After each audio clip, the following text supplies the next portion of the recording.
Two former American presidents have lashed out at Donald Trump without actually naming him. George W. Bush and Barack Obama have cautioned the nation against the rise of white supremacists and their growing political patronage.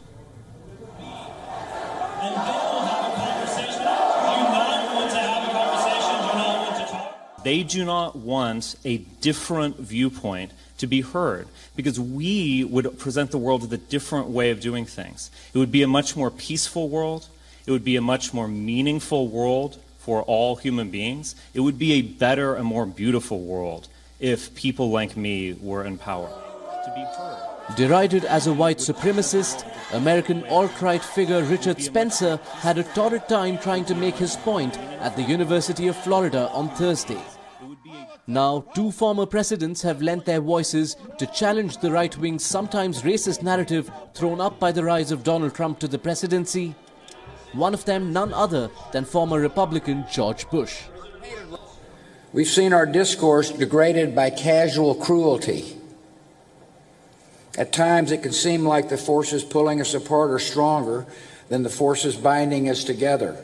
We've seen nationalism distorted into nativism. We've forgotten the dynamism that immigration has always brought to America.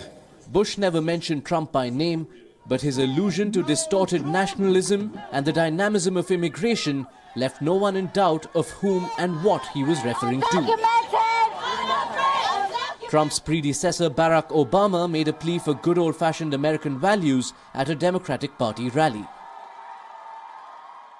Instead of our politics reflecting our values, we've got politics infecting our communities. Instead of looking for ways to work together and get things done in a practical way, we've got folks who are deliberately trying to make folks angry.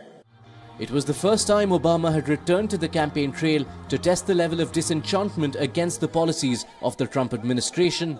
He too never mentioned Trump by name, but the reference was clear. It's unlikely the appeal from either leader will resonate with Trump, but for a former Republican president to publicly show his concern over what Trump's election has unleashed also hints at the Republican Party's concern over the direction of the national discourse. Bureau Report, WION.